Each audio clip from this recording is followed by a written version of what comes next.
Hello everyone, कैसे हो आप लोग।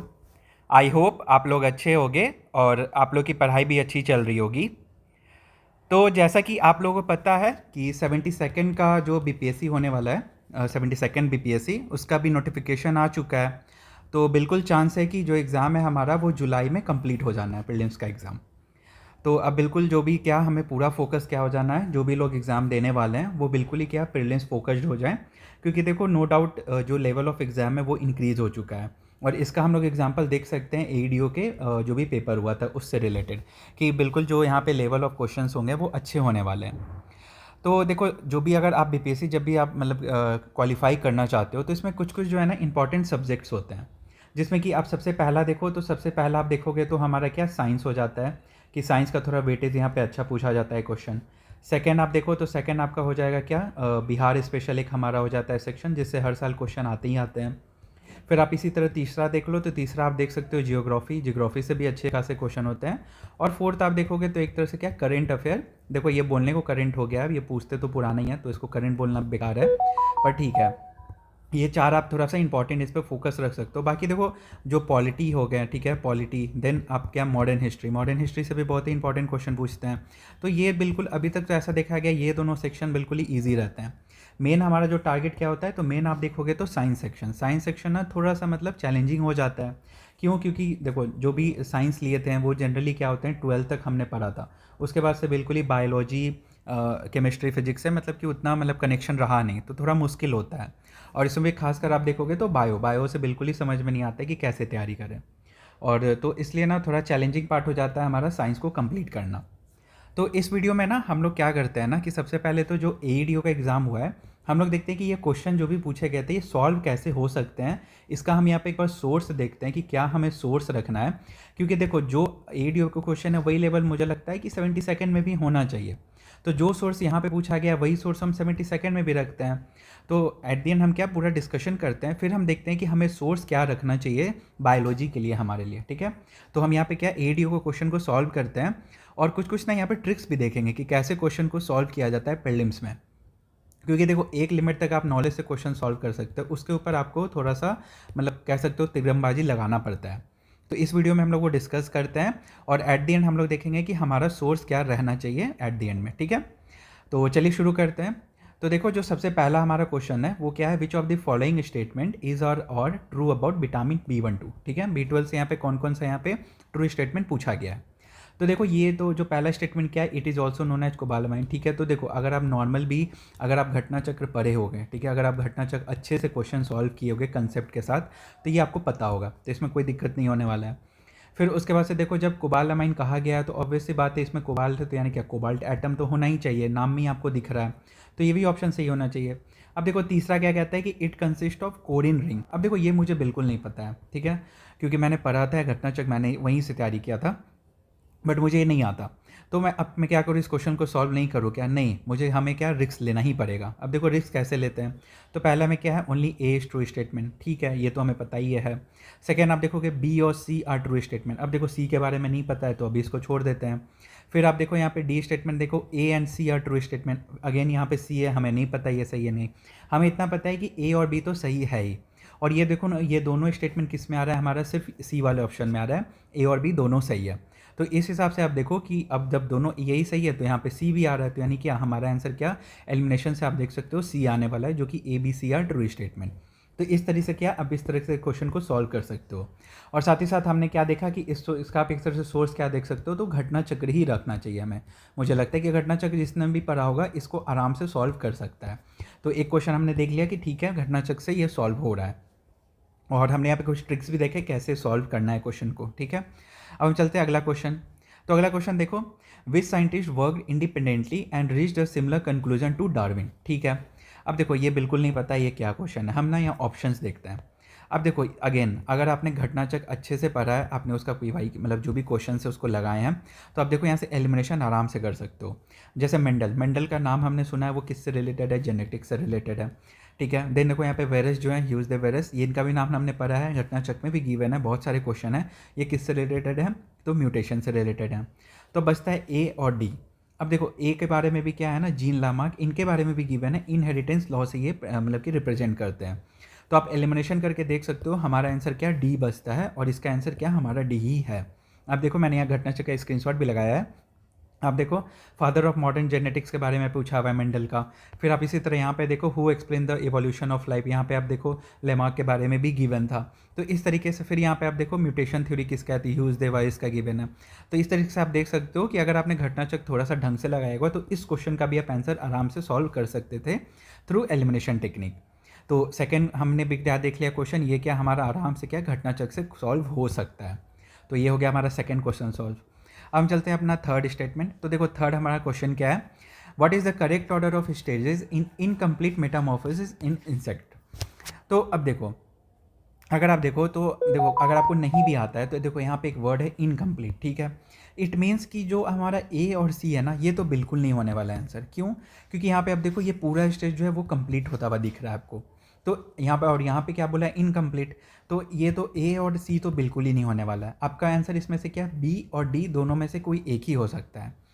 और देखो यार ऑब्वियस बात है सबको इतना नहीं आता, इतना नॉलेज किसी को नहीं है, तो थोड़ा बहुत एलिमिनेशन थोड़ा सा मतलब तिरंगबाजी लगाना पड़ता है। तो इस तरीके से आप देखो यहाँ पे ए तो नहीं होगा, डी तो नहीं होगा, अब आप बचे यहाँ पे बी और डी में, ठीक है। आप एटलीस्ट 50-50 तक तो आए। अब देखो जब भी एग्जाम में आप 50-50 तक आओ तो उसको अटेम्प्ट लेना ही चाहिए क्योंकि प्रोबेबिलिटी है वो ज़्यादा सही होने का। तो अब देखो बी और डी दोनों में से कोई एक सही होगा। और देखो इससे रिलेटेड यहाँ पे भी आप देखो घटना चक्र में क्वेश्चन भी पूछा हुआ है कि जो सिल्क वॉर्म है इनका क्या होता है। तो देखो यहाँ एग हो गया, लार्वा हो गया, प्यूपा हो गया, फिर इमागो। तो ये भी सॉल्यूशन और देखो ज़्यादा नहीं, ये PYQ में ही गिवन था, घटना चक्र में ही गिवन है ये चीज़।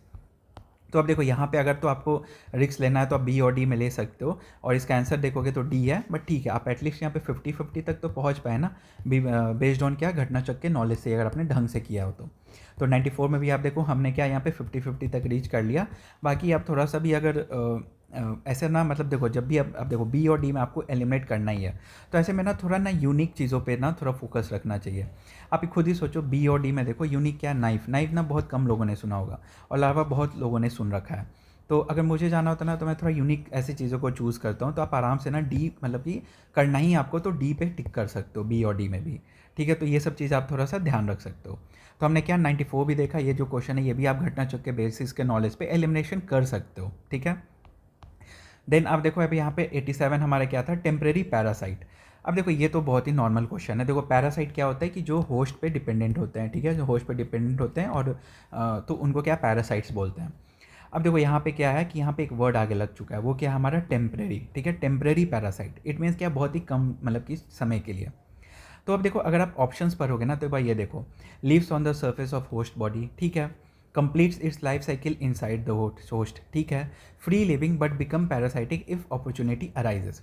तो ये दोनों आपको बहुत ही नॉर्मल स्टेटमेंट्स लग रहे होंगे, ठीक है, बहुत ही मतलब कि कह सकते हो वाइडर स्टेटमेंट हैं, ठीक है, नॉर्मल लग रहा है। बट आप यहीं पे पहला स्टेटमेंट देखो, विजिट होस्ट ओनली, ठीक है, ओनली फॉर फीडिंग। तो एक तरह से ये देखो ओनली चीज़ क्या कर रहा है, इसको लिमिट कर रहा है ना, ये चीज़ों को क्या इसको लिमिट कर रहा है कि ठीक है ये हो सकता है टेम्परेरी अभी के लिए आए हो तो बस क्या ओनली फॉर फीडिंग के लिए होस्ट होता है। तो इस तरीके से आप इसको क्या ए पे भी यहाँ पे टिक कर सकते हो।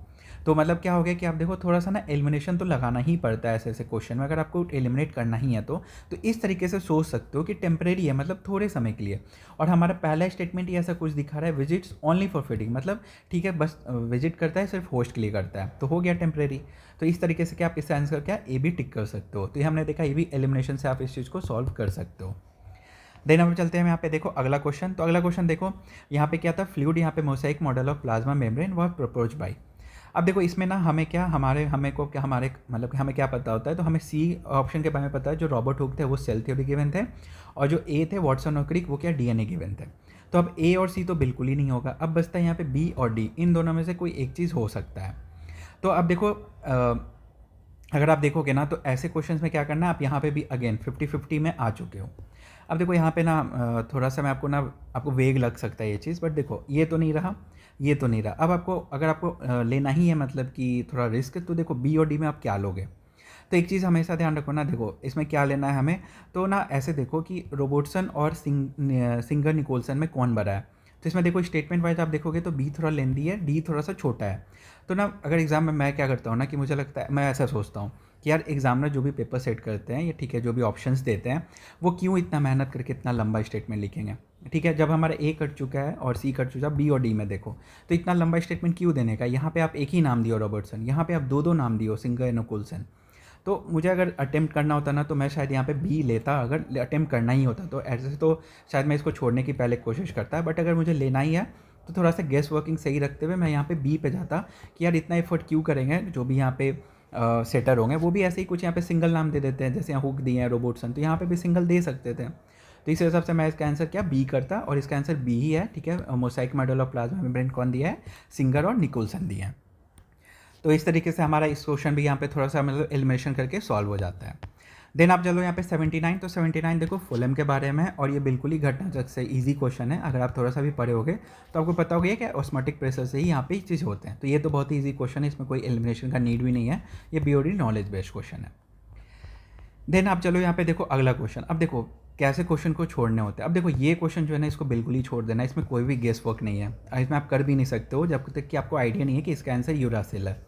तो ऐसे क्वेश्चन को क्या बिल्कुल ही छोड़ देना है, फालतू का गेस वर्क नहीं करना होता है। क्योंकि देखो एक होता है फालतू का गेस वर्क, एक होता है स्मार्ट गेस वर्क। ये जो हमने देखा, ये क्वेश्चन देखा हमने, ठीक है, ये क्वेश्चन देखा हमने, ठीक है, और ये क्वेश्चन, ये तीनों में थोड़ा सा स्मार्ट गेस वर्क यहाँ पे आप लगा सकते हो, बट यहाँ पे आप क्या, इसमें कोई गेस वर्क नहीं है, तो ऐसे क्वेश्चन को बिल्कुल ही छोड़ देना है। ठीक है, इसमें कोई दिमाग नहीं लगाना है ज़्यादा। देन हम चलते हैं अगला आप देखो यहाँ पे ग्लाइकोलाइसिस के बारे में है। तो अगर आपने घटना चक्र में देखो ग्लाइकोलाइसिस के बारे में गिवन है, और अपने अच्छे से रेस्पिरेटरी जो भी यहाँ पे हमारा सिस्टम होता है उसको पढ़ रखा है, तो आपको पता होगा इसका आंसर क्या होता है हमारा, टेक प्लेस इन साइटोप्लाज्म। यहाँ पे भी आप देखो ग्लाइकोलाइसिस जो होता है टेक प्लेस इन साइटोप्लाज्म, ये चीज़ कहाँ पे गिवन था? तो ये भी हमारा क्या घटना चक्र में ही गिवन है। तो आप बिल्कुल, अगर किसी ने भी घटना चक्र को अच्छे से किया होगा तो इस क्वेश्चन को आप आराम से सॉल्व कर सकते हो कि जो ग्लाइकोलाइसिस है वो क्या होता है, साइटोप्लाज्म में यहाँ पे होता है। और देखो इसमें ना अगर कभी भी एग्जाम में ऐसा दिया ना, it produces carbon dioxide directly, यार ये एक्स्ट्रा वर्ड यहाँ पे लगाने की क्या ज़रूरत है? मेरे को एक बात बताओ, आप यहीं तक भी तो छोड़ सकते थे ना, इट प्रोड्यूसेस कार्बन डाइऑक्साइड, ये चीज़ का क्या ज़रूरत था? डायरेक्टली इनडायरेक्टली क्या होता है? तो ये तो बिल्कुल यहाँ पे कर दिया। और रहा बात ए बी और डी, अगर आपको थोड़ा नॉलेज है तो बिल्कुल यहाँ पे आपको पता होगा साइटोप्लाज्म में ही यहाँ पे टेक प्लेस होता है। तो इस तरह से आप क्या 26 भी क्या घटना चक्र से सॉल्व कर सकते हो। देन देखते हैं हम यहाँ पे अगला क्वेश्चन। तो अगला क्वेश्चन देखो यहाँ पे, transpiration helps in ascent of यहाँ पे sap, transpiration increases osmotic pressure in roots. अब देखो मुझे तो इसका आंसर बिल्कुल नहीं पता है, और इसमें मुझसे कोई गेस वर्क भी नहीं होने वाला है। तो ऐसे क्वेश्चन को भी क्या अगेन बिल्कुल ही लीव कर देना है, जहाँ कोई भी आइडिया नहीं लग रहा, क्योंकि इसमें आप क्या ही यहाँ पे गेस वर्क करोगे? आपको आता है तो ठीक है, नहीं आता है तो फिर ये ऐसे क्वेश्चन को बिल्कुल ही लीव करना है। ठीक है, देन हम चलते हैं अगला क्वेश्चन। तो अगला क्वेश्चन देखो यहाँ पे, विच of the following is primary pigment involve in photosynthesis. अब देखो इसमें तो बिल्कुल ही आपको ये पता होगा क्लोरोफिल ए और बी दोनों में से कोई एक ही आंसर है, ये दोनों तो नहीं है। अब यहाँ पे भी क्या आप 50-50 पे आ चुके हो, और 50-50 के बाद अगर आपको लेने का मन है तो आप कोई भी चांस ले सकते हो, बट अगर मैं एग्जाम में होता तो मैं ऐसे क्वेश्चन को छोड़ देता, क्योंकि मुझे नहीं पता ए और बी में क्या हो सकता है। ठीक है, तो आप ऐसे क्वेश्चन को भी यहाँ पे छोड़ सकते हो, बट अगर आपको लेना हो तो आप फिर ले सकते हो 50-50 के बाद। देन यहाँ पे देखते हैं हम अगला क्वेश्चन। तो अगला क्वेश्चन देखो, वाटर जो होता है किससे होता है? तो जाइलम, ये भी बिल्कुल ईजी है, ये आराम से क्या घटना चक्र से इस चीज़ को सॉल्व कर सकते हो, कोई हार्ड क्वेश्चन नहीं है। तो अगेन हमारा ये भी क्वेश्चन क्या घटना चक्र से सॉल्व होता है। देन अगला क्वेश्चन आप देखो, suicidal bags of this cell are called, ये भी बिल्कुल ही ईजी क्वेश्चन है, घटना चक्र से आप पढ़े होगे, नॉर्मल क्वेश्चन है तो सॉल्व कर सकते हो, जो कि लाइसोसोम है। ठीक है, देन अगेन हम आगे चलते हैं। तो आगे देखो यहाँ पे देखो, अब क्या, विच of the following enzyme is primary responsible for removal of RNA primers during DNA replication in prokaryotes. यार अब देखो इसमें भी ना हम सेम मतलब अगर हम एग्जाम में होते, मुझे अगर लेना ही होता गेस, तो मैं शायद ना इसके जैसे ही जो मैंने यहाँ पे गेस किया था ना ये वाले क्वेश्चन में, कि यार मैं ना लॉन्ग ऑप्शंस पे थोड़ा फोकस रखता हूँ, कि ना लॉन्ग ऑप्शंस क्यों इतना मेहनत करता है सेक्टर, जरूर यही होना चाहिए आंसर। तो और यहाँ पे भी देखो, यहाँ पे देखो ये इतना छोटा, ये इतना छोटा, ये क्यों इतना एक्स्ट्रा देने की क्या ज़रूरत थी? ठीक है, डीएनए लिगेज था, ऐसे यहाँ पे भी कुछ लिख सकते थे, बट यहाँ पे इन्होंने लंबा दिया, तो इस तरीके से आप क्या इसका आंसर सी लगा सकते हो। अब देखो ये सिर्फ मैं क्या आपको गेस वर्क बता रहा हूँ, और ये सब कब लगाना है? जब आप लास्ट में आपके पास ऑप्शन नहीं है। अगर आपने अच्छे खासे क्वेश्चन सॉल्व कर चुके हैं तो ये गेस वर्क करने का कोई ज़रूरत नहीं है। अगर नहीं किया है बट बचा हुआ है तो आप ऐसे क्वेश्चन को ऐसे गेस वर्क करके सॉल्व कर सकते हो। देन यहाँ पे देखो अगला question, which of the following is considered to be the tallest known living organism on earth. यार अब देखो इसमें ना पहली बात तो ना मुझे ये क्या लगा कि यार देखो ये दोनों सीक्वेंस सेम से हैं, ठीक है, स्क्यूसवा और यहाँ पे सॉसेज दोनों यहाँ पे सेम से लगे मुझे। और देखो यहाँ पे बनियान तो नहीं होना था, जजुबा भी नहीं होना था, इन दोनों में मुझे चूज़ करना था, तो इन दोनों में मुझे यूनिक ही थोड़ा क्या सिक्यूकिया यहाँ पे लग रहा था, तो मैं यहाँ पे ऑप्शन बी पे जाता। अगेन ये भी क्या गेस वर्क है, अगर आपको ऐसा मतलब देखो ये सॉल्व करते करते एमसीक्यू आता है। अगर आप ऐसे कर पाते हो तो ठीक है, वरना फिर ऐसे क्वेश्चन को क्या लीव कर देना है, क्योंकि ऐसे क्वेश्चन में ना बिल्कुल ही जो अननोन है ना, जो सुना हुआ नहीं लगता है कि यार ये आप खुद ही सोचो ना, ये ऐसे क्वेश्चन आए ना, तो हम ऐसा ऐसा सोचो कि जो क्वेश्चन सेट कर रहे हैं उनके दिमाग में ये चीज़ कहाँ से आएगा। भाई बनियान किसी के भी बात, मेरे आपके सबके दिमाग में आ सकता है, बट ये दोस्तों यहाँ पे जजुबा भी शायद मैंने सुन रखा है, बट ये दोनों बिल्कुल ही नहीं सुना है। तो सोचो कि ऐसे क्वेश्चन यहाँ पे क्यों वो करेंगे। और देखो ये दोनों बिल्कुल सिमिलर से हैं, तो मुझे पता था इन दोनों में से कोई एक होना है। और इसमें भी आप सोच सकते हो कि ठीक है सॉसेज, और इसमें थोड़ा सा ये थोड़ा यूनिकनेस लग रहा है, तो यही होना चाहिए, क्योंकि ऐसे एग्जाम के माइंड में भी सेटअप इतना नहीं आता है ऑप्शन, ठीक है। तो इस तरीके से क्या आप ऐसे थोड़ा एलिमिनेशन कर सकते हो। देन देखो ये भी चीज़ मैं ना इस क्वेश्चन को बिना पढ़े, ठीक है, बिना पढ़े मैंने कैसे सॉल्व किया। मैंने यही सोचा कि यार यहाँ पे आप देखो कोकोनट, सलाइवा, ठीक है, डेंडिलोट, ये सब नाम सुना सुना था मुझे ना, इसका नाम नहीं सुना था इम्पेशन। इम्पेशन क्या होता है मुझे नहीं पता था इसके बारे में, तो मैंने क्या इसको ही गेस वर्क किया और ये बिल्कुल सही आंसर है। तो थोड़ा ना ऐसे क्वेश्चन में क्या करना होता है ना, थोड़ा वो बोलते हैं ना odd one out, odd one out ना ढूंढने की कोशिश करना चाहिए कि कौन थोड़ा सा यूनिक सा लग रहा है। ऐसे सोचो कि आपको अगर एग्जाम में देता पेपर बनाने को, तो आप क्या कहाँ से आपके पास दिमाग में आता ये वाला ऑप्शन, ये वाला ऑप्शन नहीं आता ना, तो बस ऐसे सोच के आपको क्या इसको आंसर करना है, ठीक है। तो ये हमारा हमने क्या एक और क्वेश्चन यहाँ पे सॉल्व कर लिया।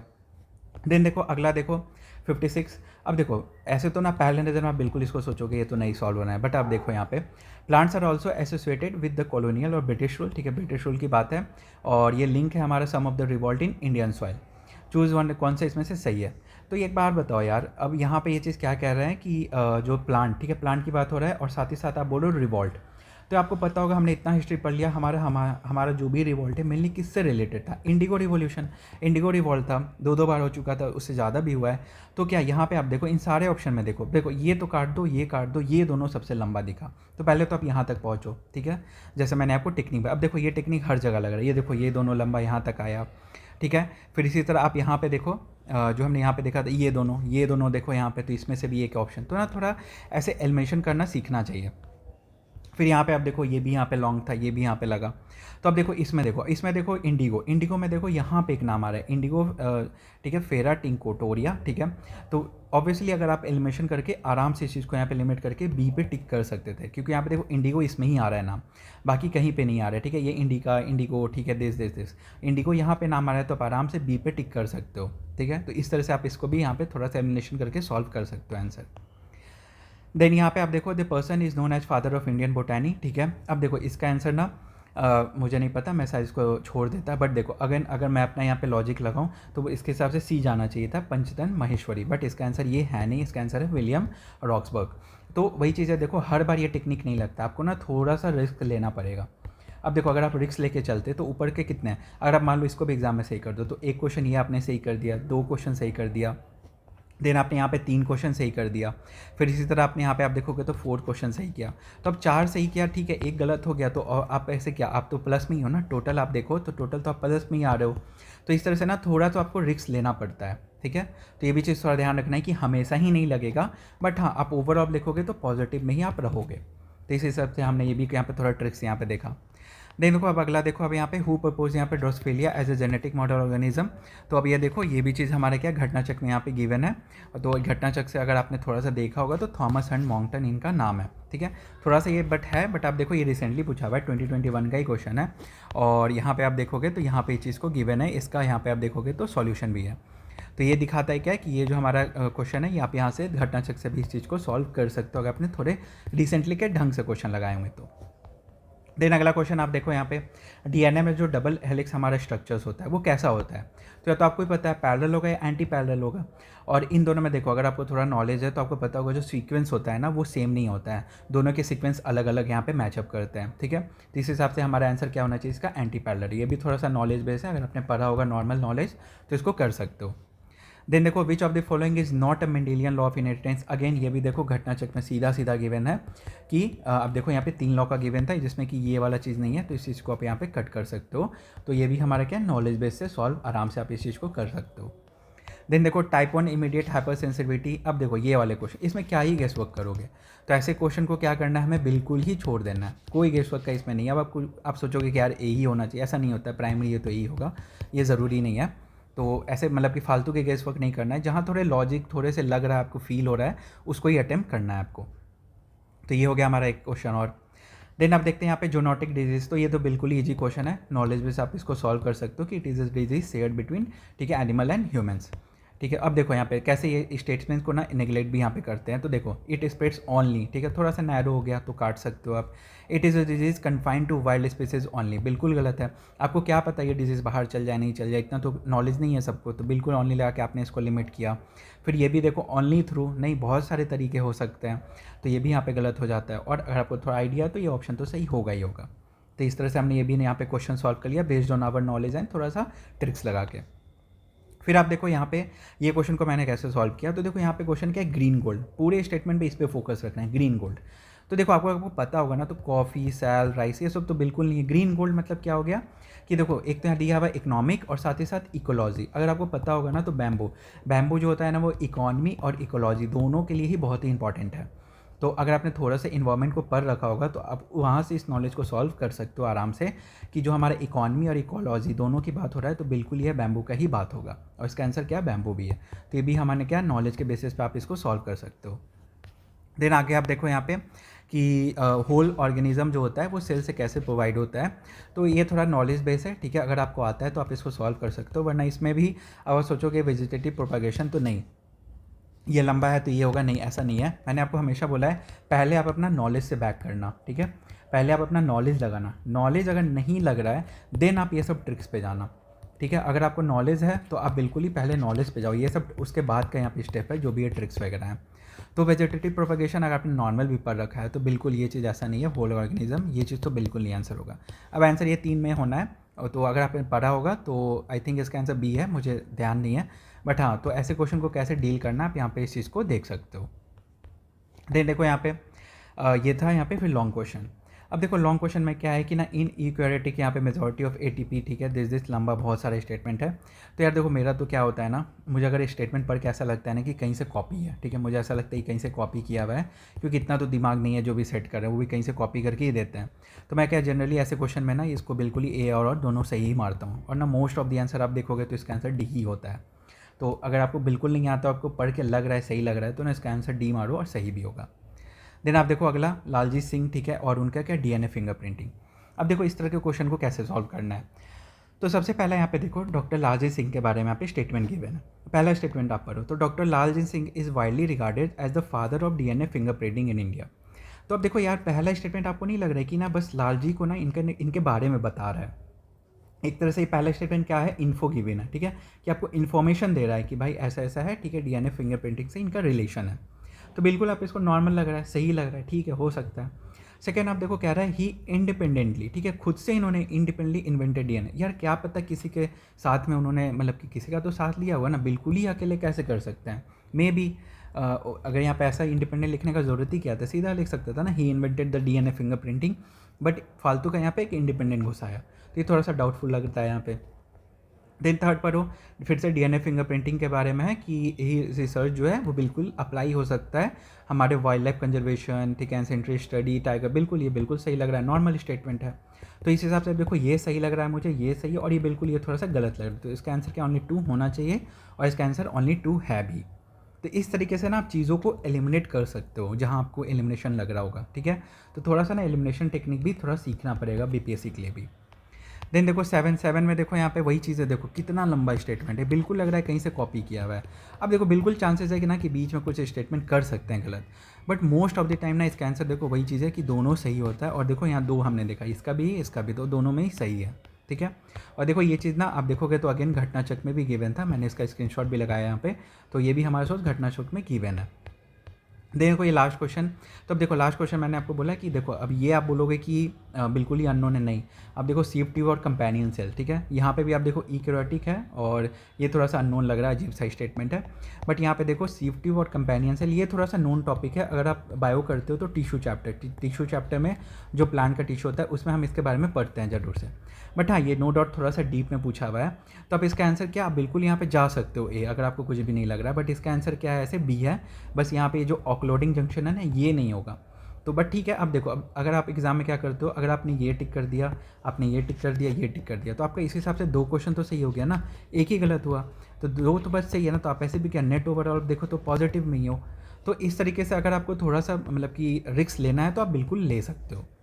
तो इस तरह से क्या हमने यहाँ पे ना सारा यहाँ पे हमने देख लिया। हमने क्या देखा, हमने एडीओ के जितने भी क्वेश्चन पूछे थे उसको मैंने डिस्कस किया यहाँ पे, किसके, बायो के, ठीक है, बायो के जितने भी क्वेश्चन थे उसको डिस्कस किया। और हमने यहाँ पे क्या सीखा, तो यहाँ पे हमने देखा कि देखो यहाँ पे हमने क्या क्या सीखा। तो यहाँ पे हमने क्या देखा, तो सबसे पहले तो हमने यहाँ पे देखा कि ठीक है, सबसे पहले हमें क्या, हमारे जो भी आप देखोगे नॉलेज, ठीक है, सबसे पहले तो हमें नॉलेज पे हमें भरोसा रखना है। ये हमारा सबसे पहला स्टेप हो गया। सेकंड स्टेप आप देखो, अगर नॉलेज नहीं लगता है देन आप यहाँ पे कुछ ये जो भी मैंने आपको बताया ट्रिक्स, आप ट्रिक्स पे, फिर सेकंड स्टेप है हमारा। सबसे पहला स्टेप आप हमेशा क्या, नॉलेज पे भरोसा रखना, अगर वो नहीं लगता है फिर आप ट्रिक्स पे आना, ठीक है। और थर्ड आप यहाँ पे एक चीज़ और ध्यान रखते हो, अब हम यहाँ पे क्या, सोर्स की बात करते हैं, ठीक है। ट्रिक्स तो मैंने बता दिया आपको, ट्रिक्स कैसे कैसे सॉल्व होते हैं, नॉलेज पहले बेस्ड होना चाहिए। अब हम सोर्स की बात करते हैं। तो देखो यार, अभी ना लोग, मैं देख रहा हूँ यूट्यूब पे क्या बोल रहे हैं ना कि यार हमें ना एनसीईआरटी पढ़ना है, ठीक है, एनसीईआरटी पढ़ना है। और वो भी बोल रहे हैं क्या, वो भी बोल रहे हैं क्लास, आप देखोगे तो 11 की।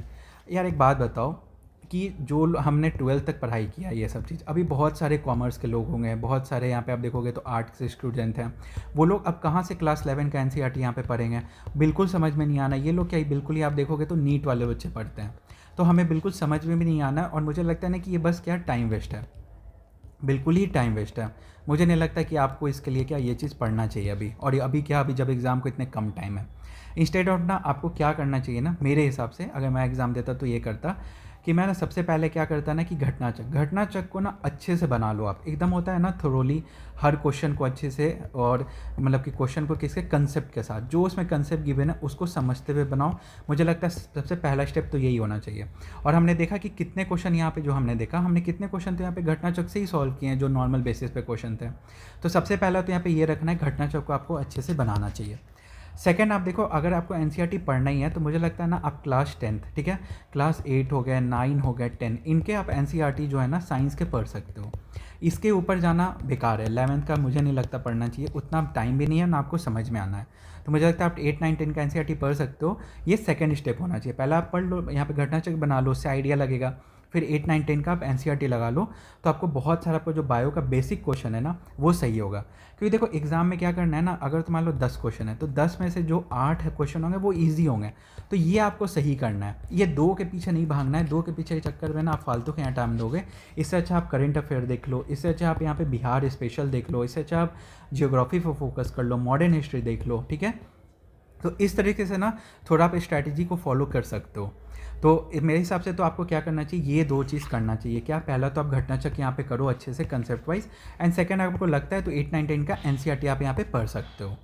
तो ये तो मेरा यहाँ पे सजेशन है, बाकी आप देख सकते हो अपना। क्योंकि देखो अगर मैं आपको दिखाऊं तो देखो ये घटना चक्र से सॉल्व हो गया हमारा, ये भी घटना चक्र था, एक क्वेश्चन देख सकते हो, 2 क्वेश्चन देख सकते हो, ये तीसरा क्वेश्चन हो गया हमारा।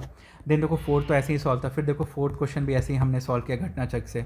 फिफ्थ आप देखोगे तो ये भी हमारा घटना चक्र के नॉलेज पे सॉल्व था। सिक्स आप देखो ये भी घटना चक्र के नॉलेज से सॉल्व हो गया था हमारा। देन 7th क्वेश्चन, ठीक है, देन 8th क्वेश्चन, देन आप यहाँ पे देखो ठीक है 8th क्वेश्चन हो गया। फिर आप देखोगे तो हमारा ठीक है 9th क्वेश्चन, 10 क्वेश्चन आप यहाँ पे देखो, फिर उसके बाद से 11 क्वेश्चन आप देख सकते हो, फिर इसके बाद से आप यहाँ पे देखो 12। तो आउट ऑफ यहाँ पे देखो इतने क्वेश्चन हमने क्या सिर्फ घटना चक्र के बेसिक नॉलेज से आप सॉल्व कर सकते हो। और बाकी तो देखो ट्रिक्स तो लगने ही है वहाँ पे, ठीक है। तो इस चीज़ को भी आप यहाँ पे ध्यान रख सकते हो। तो मेरा तो ये सजेशन है, आप इन दोनों पे फोकस करो अच्छे से, बायोलॉजी का इतना से काम हो जाएगा, ठीक है। और मैं अगर आप मेरा ये प्लान है ना, मैं सोच रहा हूँ ना कि घटना चक्र के जितने भी चैप्टर्स हैं ना रोज़, मतलब कि चैप्टर वाइज, ठीक है, घटना चक्र के जितने भी चैप्टर्स हैं तो ना चैप्टर वाइज मैं यहाँ पे वीडियो बनाऊँ, जिसमें कि मैं क्या करूँ आपको कि जिसमें हम क्या क्वेश्चन को तो सॉल्व करें ही चैप्टर वाइज, साथ ही साथ क्या उसके कंसेप्ट को भी यहाँ पे सॉल्व करते चलते हैं। तो मेरा ये प्लान है। अगर आप ऐसा चाहते हो तो प्लीज़ कमेंट में आप बताओ कि ऐसा करना सही है कि नहीं, आपके लिए यूज़फुल होगा तो ही शुरू करते हैं, वरना फिर कोई फ़ायदा नहीं है। तो अगर आपका ऐसे यूज़फुल है, अगर आपको लगता है करना चाहिए तो आप प्लीज़ कमेंट सेक्शन में बताना। क्योंकि घटना चक्र से देखो चैप्टर वाइज करेंगे, वहाँ पे क्वेश्चन बिल्कुल ही साथ में अच्छे से सॉल्व करेंगे, कंसेप्ट भी लगाएंगे और साथ ही साथ थोड़ा एलिमिनेशन टेक्निक को भी यहाँ पे यूज़ करेंगे हम लोग, ठीक है। तो बाकी ये मेरा प्लान है, बाकी आप बताना कैसा, अगर आप लोगों को लगता है तो प्लीज़ कमेंट सेक्शन में बताना। एंड ठीक है, अब बाकी ये मेरा यहाँ पे सजेशन है आपको बायोलॉजी के लिए। So thank you for watching and do subscribe my channel. और आप टेलीग्राम से मुझसे जुड़ सकते हो, लिंक गिवन होगा। और आप बताना वीडियो कैसा है, आप कुछ और ऐसा वीडियो सजेशन चाहते हो एलिमिनेशन एंड ऑल, तो प्लीज़ कमेंट करना। Thank you for watching.